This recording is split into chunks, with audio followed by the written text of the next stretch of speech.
Hello everyone, welcome back to the Replay Studio. Today we're going to be doing something a bit differently.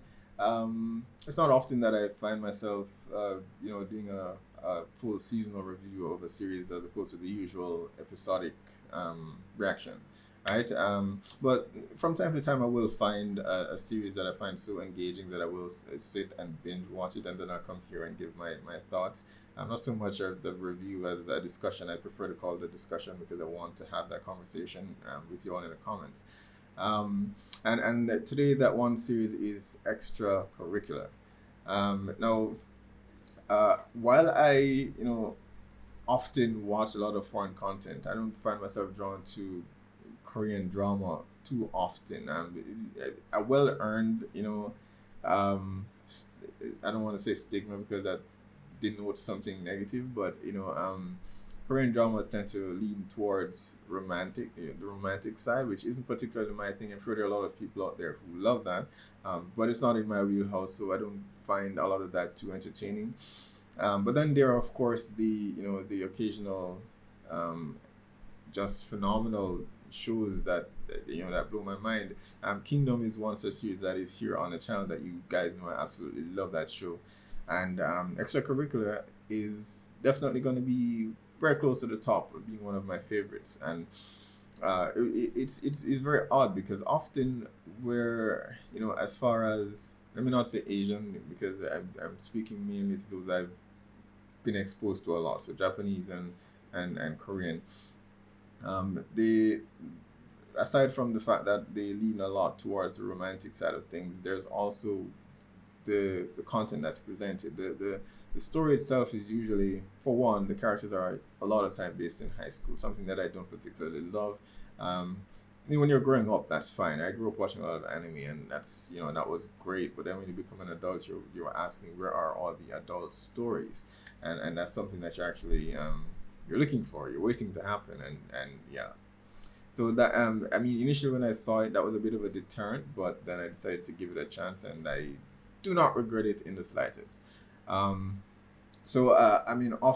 there's that misconception, so I tend to stay away from it. But this is one of those cases where I absolutely love. I'm glad that I made the decision to actually check out Extracurricular.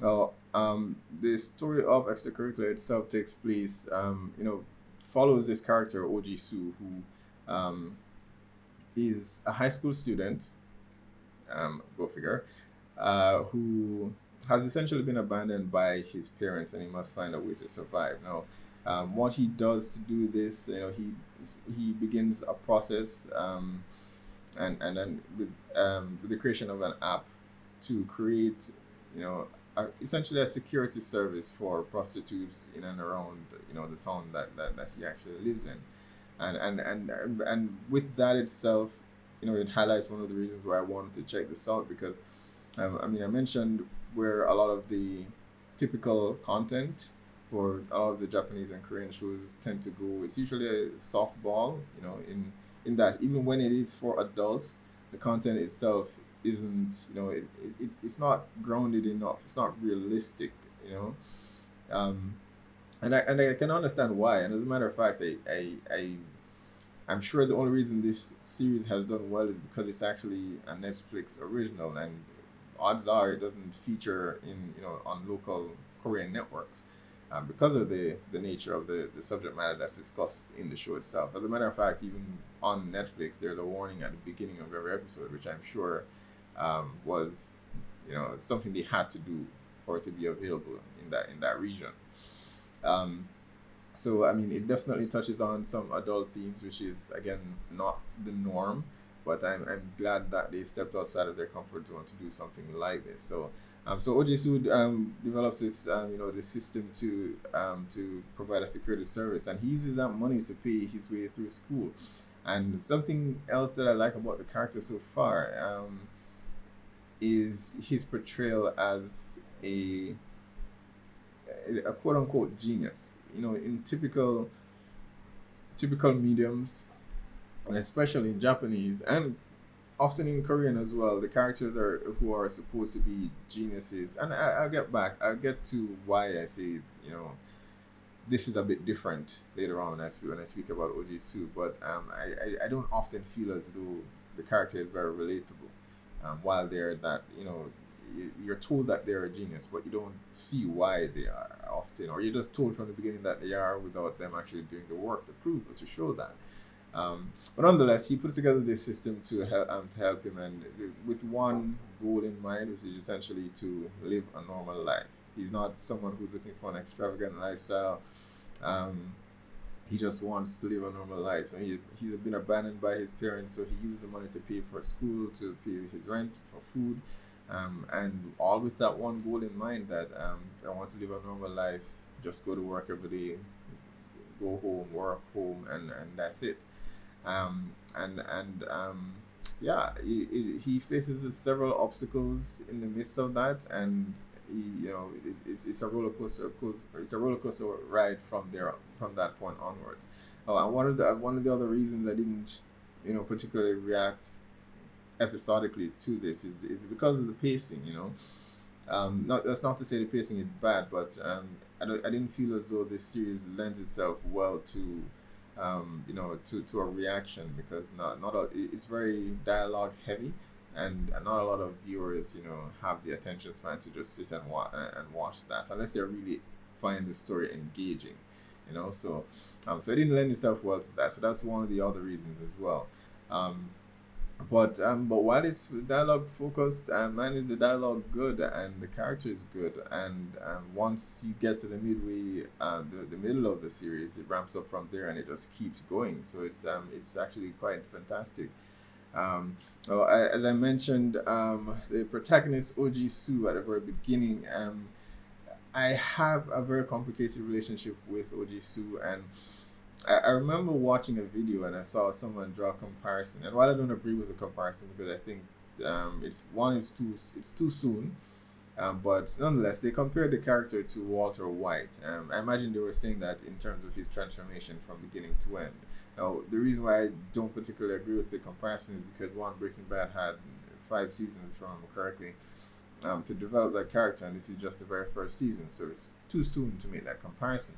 But nonetheless, I got the gist of what they were trying to say in that, and I think one of the other characters, Big Gyu-Ri, makes that comparison in the show, in that he describes him to someone in the series and says, he thinks he's a puppy, but he's actually a wolf, and at least I think that's what she said exactly. And we do see that from time to time throughout the series itself, and I will say, this is one of the very rare occasions. I'm not on social media too often. I probably should be with the channel, but and specifically, I don't find myself following celebrities. I don't do that normally. But this is one of those rare occasions where I actually looked up the actors. Kim Dong-hee, that's the actor for Ji-Soo, and Park Ju-hyun, who plays Big Gyu-Ri. So, and forgive me if I'm butchering any of the names. I'm not very good at the pronunciation, so forgive me if I mispronounce anything, but I definitely looked them up and decided to follow them on Twitter, at least, to see what they're up to. And of course, there's always a language barrier, so I often wonder, because I watch a lot of foreign content, and while I may love a lot of the actors and actresses, there's also the language barrier, so I may not understand things that they post and stuff like that, even if I am on social media. But I decided to follow these two because I'm interested in whatever projects they may be doing next, because I felt they did such a fantastic job here. And it's the contrast is just mind-boggling, because I liked one character and the other one I detest very much. And I'm sure those of you who have watched the series know who that is. Right? But I'll get back to that individual in a bit. So Ji-Soo, yeah, so the comparison, or his transformation from beginning to end, I don't particularly agree with it, because he never fully makes that transformation, and towards the end of the show, the very last episode, we see him kind of revert back to being a puppy again. And oddly, I mean, there's a hermit crab that's present in the show, brilliantly placed throughout the series, by the way, which somewhat is kind of Ji-Soo's familiar in a way. It represents him and how his personality, because he's such a a recluse in some way, or an introvert, or whatever you want to call it. Um, and I found that really fascinating. So that's much more apt in terms of describing him, so much, and not so much a puppy or a wolf. Um, but I very much loved his character in the very first half of the show, because of the promise of what he could become later on. And we see that at the very beginning, his dad takes all his money, and through no fault of his own, he was unfortunately manipulated by the Gyu-Ri, who at the very start seemed to have been, you know, having a bit of fun with him, and of course this whole mess starts with her because she goes there with the intention of actually stealing his money, and using it to solve her problems, and he ends up losing that and then having to make that money all over again.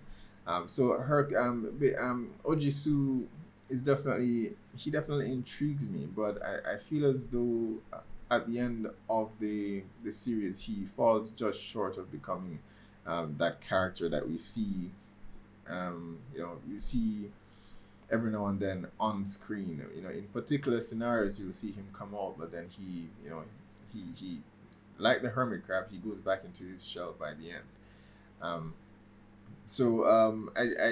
have a lot of hope for his character, but again, this is just the first season, so I think there's still more room for the writers to actually get him to that point if he gets there. The fact that they've used the hermit crab to sort of represent him, it may be a case where he never he never completely makes that transformation, and I'll be fine with that, to be honest. It all depends on what direction the writers decide to take with the character. Big Yuri, of course, very likely one of the most hated characters in the entire show. It's not often that I find characters who I absolutely detest on this particular level. And again, I love the actress, hate the character. Because this entire mess all starts because she decides to interfere with Oji Soon's business, and I know there's often a debate as to Ojisu, his business in and of itself, and ethically whether he's doing the right thing, and should he have paid a cost, or should he pay a cost at the end of this series for what he has done. I'm of two minds as far as that is concerned, in that I do understand why he had to do what he did, and I don't think. I think a lot of the weight that people expect to fall on his shoulders don't necessarily belong there. Another one of the characters, Min-Hee, who is typically the topic of that conversation because she's intended to be an underage high school character in the show, and many have argued that Ojisu was taking advantage of her, but and this is just my interpretation of the show in and of itself, and that may not be accurate. So you may correct me if I'm wrong, but when Ojisu started this service, I got the impression that she was already a prostitute basically, and he didn't find out that she was in his until he started the process. He didn't know that she was, and he didn't enlist her. So she was already doing that to buy things for her boyfriend, Ki-Tae. So I can't put fault on Ojisu for that. Now, when he did find out that she was using his service, at that point he didn't know that she's selling herself and she's using his service for protection. At that point, he could have done something. So that I can agree with others that, okay, when he found out, he could have done something, and he was still taking money that she worked, that she paid him for the security. But then again, he had one of two options. He could have either gone to her and revealed himself, which would have put him in his business in jeopardy, or two, he could have, advise the authorities, what she's actually doing, but again, risk his business because prostitution is actually illegal. In this story, I'm not sure what it is, what the laws are in Korea, but in this particular story, it's illegal, and that discussion does come up in the show as well. how people, how prostitutes are actually viewed, and whether the law is doing them a disservice or not.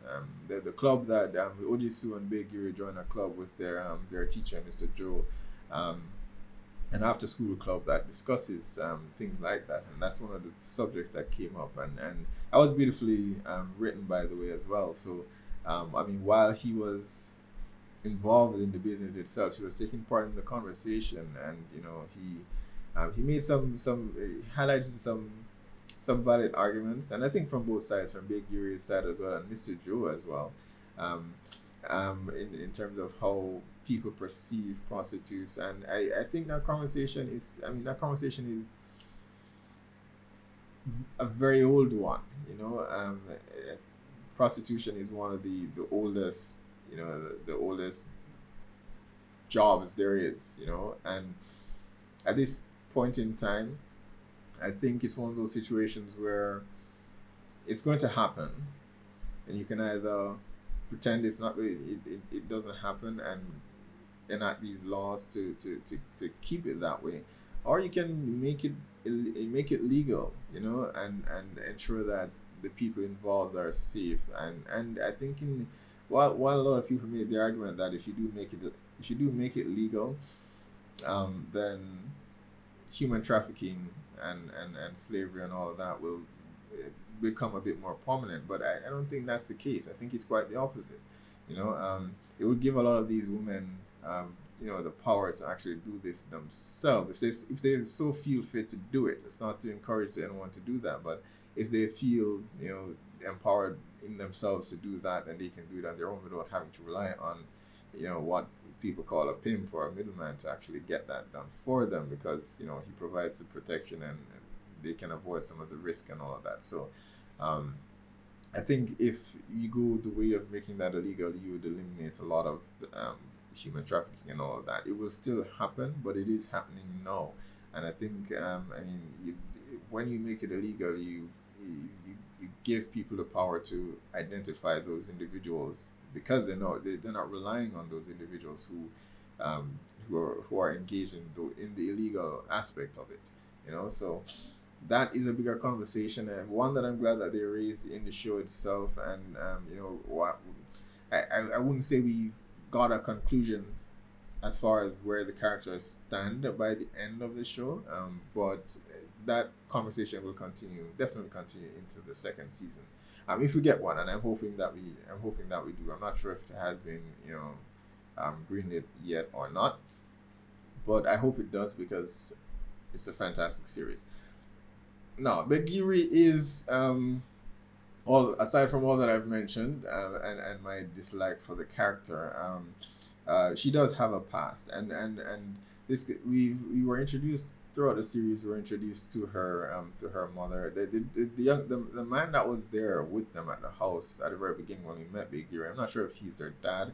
I didn't get the impression he was their dad, maybe her stepdad or something to that effect. But we did meet her mom, who is, of course, I think she runs a talent agency for I guess entertainers or musicians or dancers or performers, whatever you want to call it. But she runs this company that she's grooming Big Gyu-Ri to take over one day. But of course, Big Gyu-Ri doesn't, she feels as though she's being backed into a corner, and she doesn't have the freedom to do what she wishes or make her own choices. She's been told that this is what she will do, and this is what she needs to study, and and her grades need to be perfect, and she needs to ensure that she does this when she has left school. So I've got to admit, I didn't find myself sympathizing with this character immediately, because of how she treats Ji-Soo initially, and secondly because the depression aside, I think while she does have some issues, you can clearly tell that because of how she was raised with that privileged mindset, she sees only one way to resolve certain issues, and we see that demonstrated with Ji-Soo time and time again, where she disrupts his operations by telling him certain things need to be done this particular way. The very thing that she despises about what her parents do, she then does that to Ji-Soo. And those are the very things that actually get him in trouble later on, because the only reason why the mob, and let me just touch on the mob for a bit, because or the gang for a bit, because um, I don't have them on my list of things to discuss here, but it was just very interesting. This is one of the rare occasions where I find myself, you know, I find myself feeling threatened by the villains in this show, but also they're very humorous. You know, it's not done particularly well. In a lot of shows, you know, a mixture of the two. Either the person is very threatening or they're funny. It's one or the other, and never both. You know, so and it was just funny to watch. And you know, at the moments where they were threatening, and in a way, in a very odd way, the fact that they found everything so humorous made it more threatening to begin with, because you're like, you're feeling so uneasy, but they're like, yeah, I'm gonna cut his arm off, and it was something. It was something. So I mean, they did a fantastic job writing those villains. They were comical, but you know, yeah, they were very, very bad people. And that came across in so many different ways. But yeah, one of the only reasons why Ji-Soo, you know, he's got caught essentially is because, you know, Gyu-Ri decided, okay, he needed to hire male escorts as well. And then of course one of those escorts who's essentially has an arrangement with one of the gang leader's wife. And then that, I'm not even sure, she said they weren't even married to begin with, but anyway, the gang leader's wife. And then, you know, he in turn decides to find the person who slept with his wife, and it leads him to Ji-Soo eventually. So this is all because of Gyu-Ri. And I mean, this is aside from the fact that he lost his savings because of her. Then she proposes these ideas and tells him he must do these things, and that complicates things even further. And I mean, initially I think he was doing all their transactions on paper, and then she told him that, you know, he needs to, you know, use a tablet to do all these things, and then that tablet ends up in the hands of the gangsters as well, and then they see what they've been doing with the money and all of that. So all her suggestions throughout the series have led him to the worst possible outcome, every single one. And that is why I detest the character. I know a lot of people defend her to say that she has saved him a lot of times, and I agree, she has saved his ass a number of times, but he was only in the position to need saving because she put him there in the first place. You know, so it's tough to make that argument. So Gyu-Ri herself is a complicated character, and I found myself, you know, disliking her more than I do like her. But then I have to remind myself that, okay, she has her own issues dealing with. I don't think that absolves her of anything that she does outside of that. She's still responsible for a lot of those things, especially as far as the old man Lee. We were just referring to him as the old man. I don't think we learned his name until he passed away. But the old man was one of my favorite characters in the show, and I was torn when he actually died. And and one of the reasons why I dislike Gyu-Ri and Min-Hee is because the both of them together are responsible for his death. Min-Hee, again, similar to Gyu-Ri, she has her own story, and so, you know, a lot of people will point out that she's underage, and as I mentioned before, you know, that Ji-Soo bears some responsibility for that. And as I've said, I don't think he does, because she was already doing this when she learned about Ji-Soo's security service, right? She was already doing this. She was doing it for the wrong reason, but we did get a glimpse of her story, and we know that she lived with her aunt, if I remember correctly, because her parents, I think, passed away. Someone can correct me if I'm wrong, but I know she's living with her aunt, and she definitely seems to be having some trouble at home. We never get more details beyond that, quite frankly, but she never wanted to go home, and she spends a lot of her time hanging out with Kwakiti and a lot of other bullies, essentially. And she herself is a bully, and I feel a lot of people overlook that because of the whole she's underage and she's selling herself argument. And I mean, you can, you know, while she's being taken advantage of in one aspect, she's still doing a lot of bad things in the other. I don't think one immediately negates the other. They both require, you know, they both need to be looked at in and of themselves. And so for the troubles that she's having at home, and I can definitely relate to that, and I understand, you know, I sympathize with her for that. But all the other actions that she chose to take were on her, and those are her responsibility.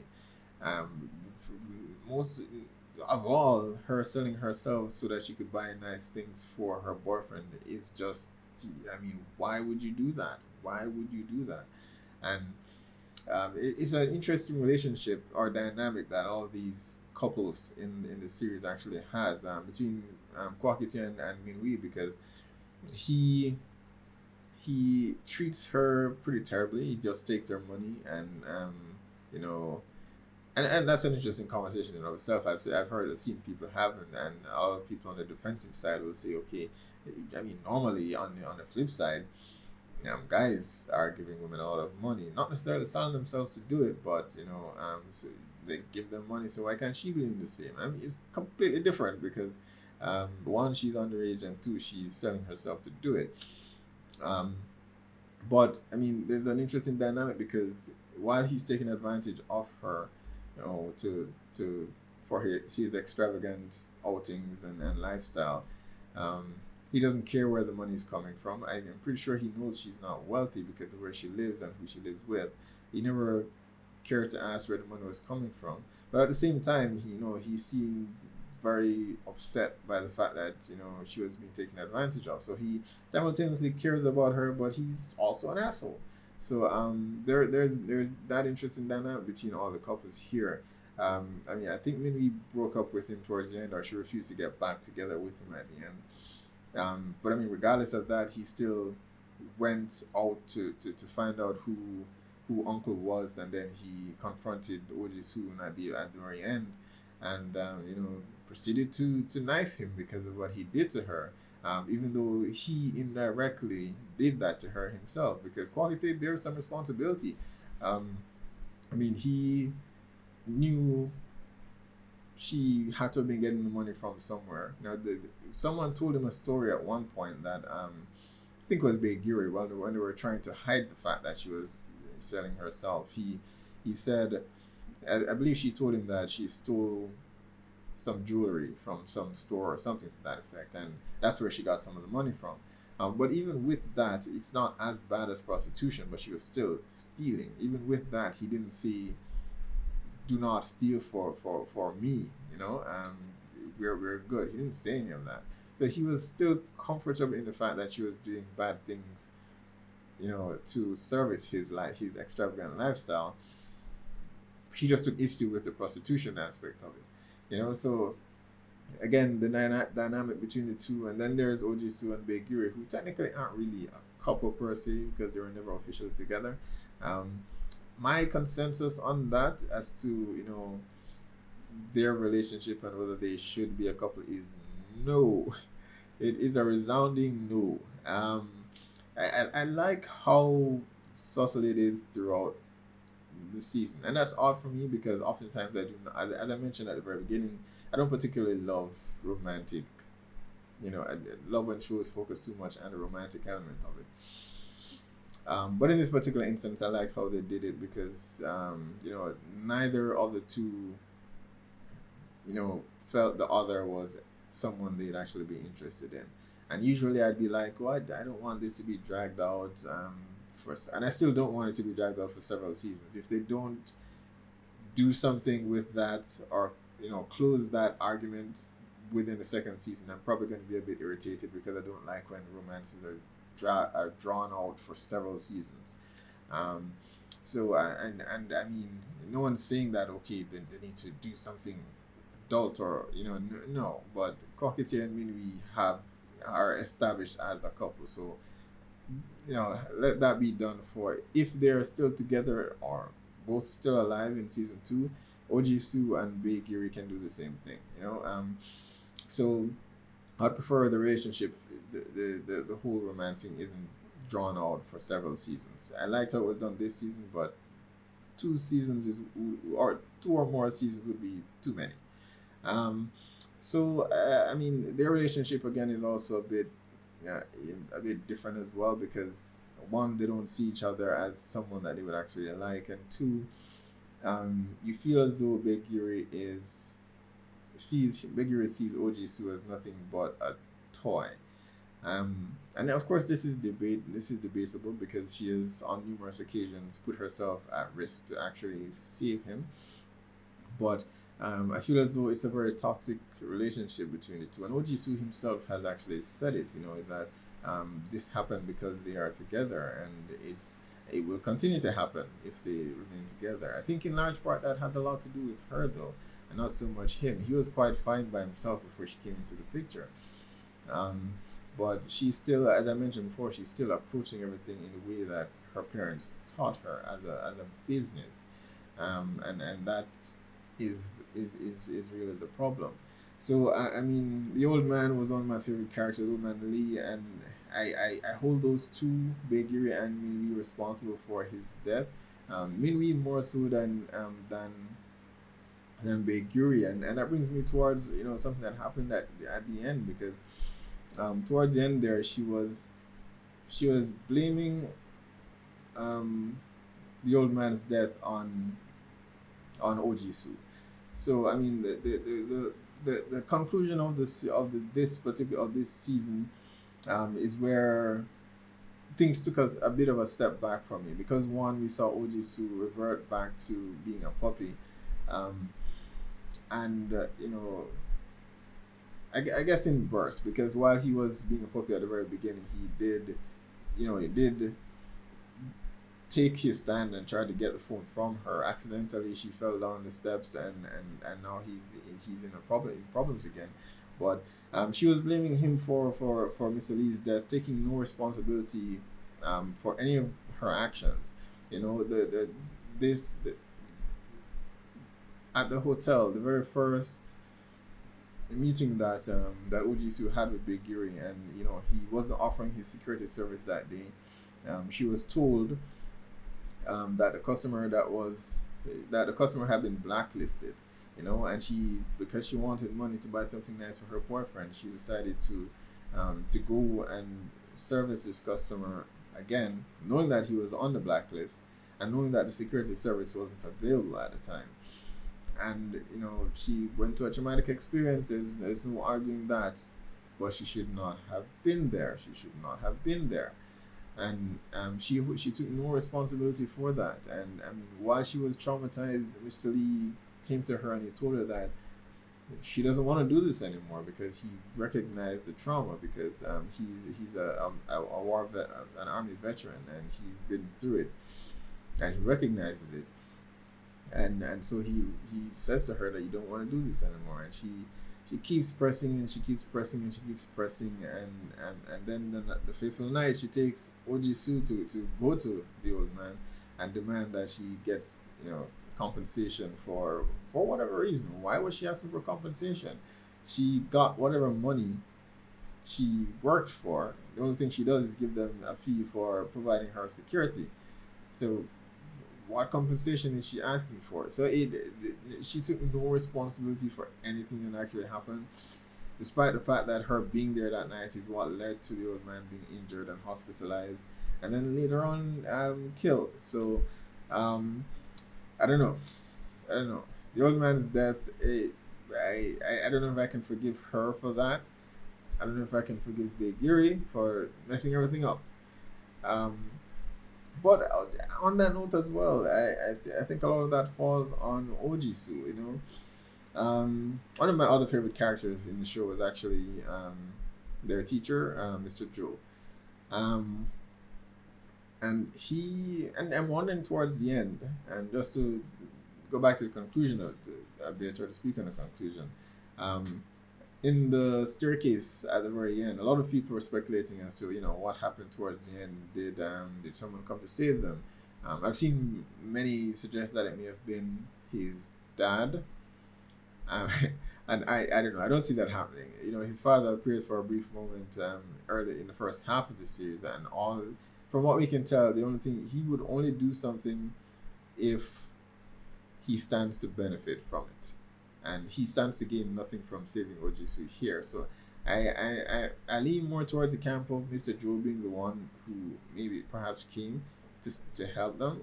I don't think it's that scene that we saw at the end. I think they were just looking up, just as a for a dramatic effect, because the officer Detective Lee was looking down as well. I think that was just done for dramatic effect. So, but I do think someone came and helped them, because there's no way that she would have been able to take Ojisu down as he was being out and passing out unnoticed, and I don't see her being able to get away with that.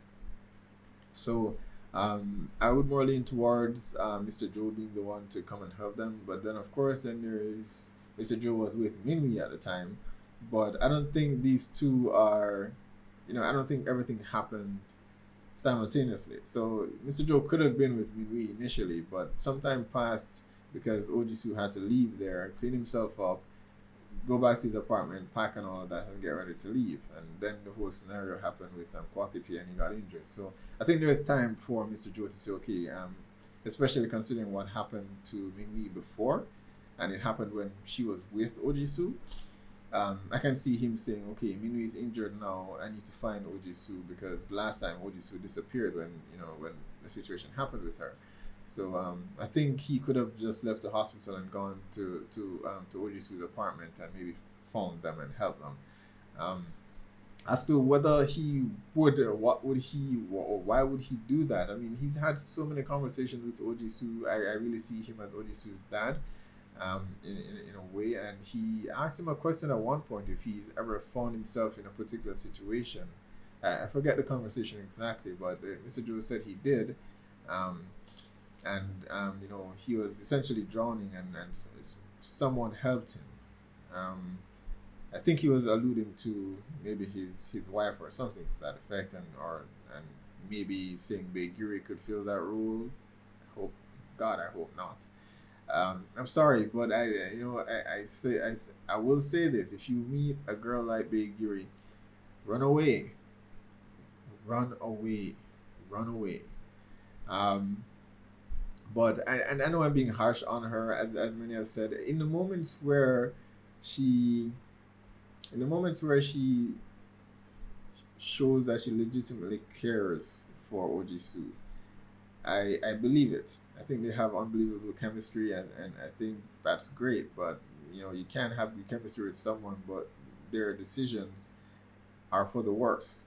So you kind of have to not allow yourself fall into just this part of it works, so ignore all the negatives. You have to kind of weigh the two and see what's best for you as an individual. I simultaneously like her and dislike her at the same time. I like how far she's willing to go to help him, because she clearly cares for him, but I dislike the fact that she puts him in a situation where he needs to rely on her in the first place. I am hoping Mr. Joe is the one who came and helped.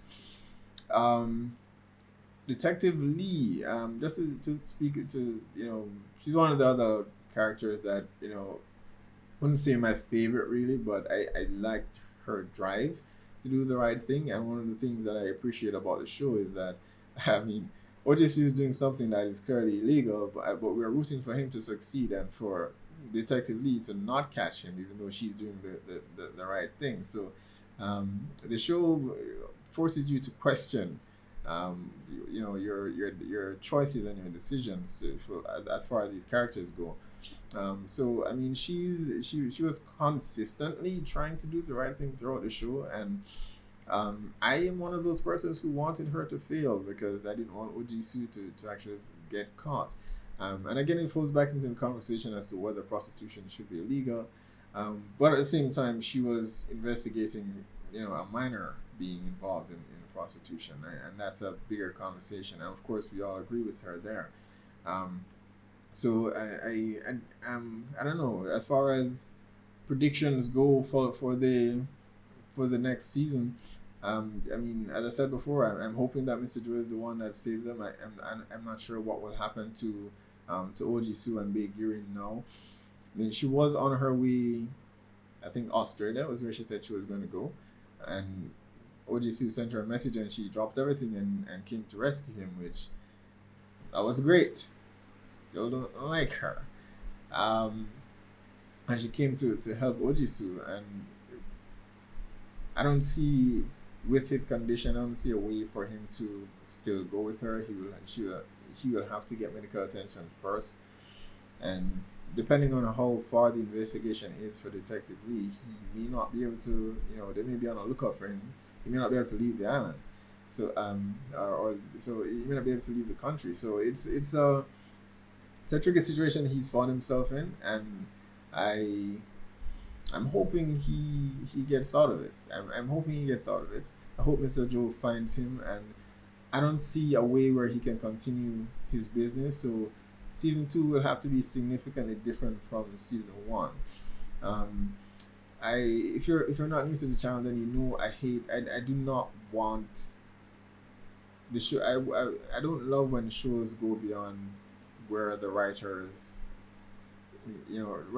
actually want the story to actually go, just because a series is doing very well or it's popular, so I can see this series running to at least 3 seasons, the most 4, because in my experience, most series start to go down after season 4 or 5. But for this story, I prefer that they keep it grounded, keep it contained, and I think you can do that. I mean, Dark supposedly does it beautifully in just three seasons. So depending on where the writer wants to take the story, but I would hate for the quality of the series to go down with each season. So with this story that we're telling with this particular character, I wouldn't see this going beyond 3 seasons. Beyond anything more than that, I think it's going to do a disservice to the actual story. So I mean, I can see Ji-Soo and Gyu-Ri heading out in the next season, trying to find a way to. I mean, at the moment, the police don't really have much on them. He took Min-Hee's phone. I think perhaps he still has it with him when he left the apartment. That contains the only evidence that could get him arrested or in deep trouble at the very least. And then there's of course his conscience, which I think he completely bears some responsibility for everything that has happened, for the persons who have died, even if he wasn't directly responsible himself. But definitely bears some responsibility. So even if the phone isn't found, he may very well turn himself in. He had written several confession notices in his apartment, and I think he left the letters there. So if Detective Lee has an investigation team there and they pick that up, then his confession is all but already in the hands of the police. So that recording may not even matter. So depending on where he got in the confession, because I think he kept stopping, and then he was interrupted when Ki-Tae came. So I'm not sure how far he got with the confession itself. But I think the first thing to do would be to clear his name in the next season, to try and find some way to get out of it. I think he'll want to take responsibility for everything, but I think Gyu-Ri will be the one to try to talk him out of it. And that would be the one instance where if she does that, I would have to give her credit and say, okay, she's done something noteworthy, something that I will not hate her for. So I think she will be the one to try to talk him out of that. I don't know, her mom. I mean, her parents are wealthy, or her mom is wealthy. But I don't see her going back to them, especially not after she extorted them essentially. I don't see her going back there. But she still has the money that she got from them, so they can probably use that to hide out somewhere for a bit. If they are with Mr. Joe, I know he will probably encourage them to do the right thing and to turn themselves in.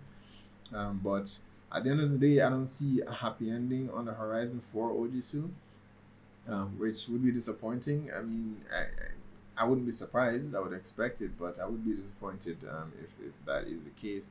Because I do want a happy ending for him, because you know he just wanted a normal life. He just wanted to go to school, get a job, work, have a very normal life, and of course that got thrown out the window. Now, one of the other things that I absolutely loved about the show is the opening soundtrack. It's not often that I note something like that for a series. I'm the worst person when it comes to noticing scores and soundtracks and all of that. I'm terrible at it. I get so enthralled in what I'm watching that I'm probably taking note of the score and everything and the music and all of that, but not enough where I'm like, okay, this sounds interesting. So I miss a lot of that. But in this case, I did not. The score wasn't particularly memorable, but I mean, if there is one, but the the opening soundtrack was actually fantastic. And as someone who, I mean, I grew up watching a lot of anime, and I have a lot of, you know, soundtracks on my phone for my daily playlist. This is one of the rare occasions where I found myself not skipping the intro for the Netflix episodes whenever they start, because I just love the opening soundtrack here, and I think it's called "Speak for Yourself" by Hwang-Chul. This is definitely one of the rare occasions where I'm going to be adding a Korean musician or artist, Korean artist to my daily playlist. I know you know, K-pop is becoming this monster now in the music industry. It's just not something that has been appealing to me really. But to those who like it, I mean, I'm sure you have your reasons, and if it appeals to you, that's great. But this is going to be a first for me, and I mean, if people have suggestions, you know, something that falls into the vein, into that category that they think I might like, post it down below, and I'll definitely check it out. But Speak for Yourself definitely was, I thought it was well done. I downloaded it immediately, and I've been listening to it, so that was a fantastic music choice. Also, Disco Vary by Warpaint, which isn't new. I've heard it before, but it was just used very well in this series in and of itself. So but definitely Speak for Yourself by Hwang-Chul. It was just a great, I hope they never change that opening theme. It was just fantastic. It suits the series very well, especially because this series has to build up to certain moments, and you're constantly on the edge of your seat, and this song, this theme just gives you that feeling whenever it starts, that okay, you're about to go for a wild ride. So I thought it was very fitting, and it was just a fantastic choice. All right, guys, that is my you know, my discussion or review of Extracurricular season 1. I do hope we get a season 2. If we do, I mean, I'll consider doing a reaction to it depending on what the reaction is, and you know, those of you who would want to see a reaction for it, can post down below, let me know, or I'll just continue doing the review for each season as they go along. But I'll definitely have something that pertains to Extracurricular, because it's such a fantastic story so far. So be sure to post down below, let me know your thoughts on Extracurricular. Did you enjoy it or not? Hit like and subscribe, and I will see you guys for the next one.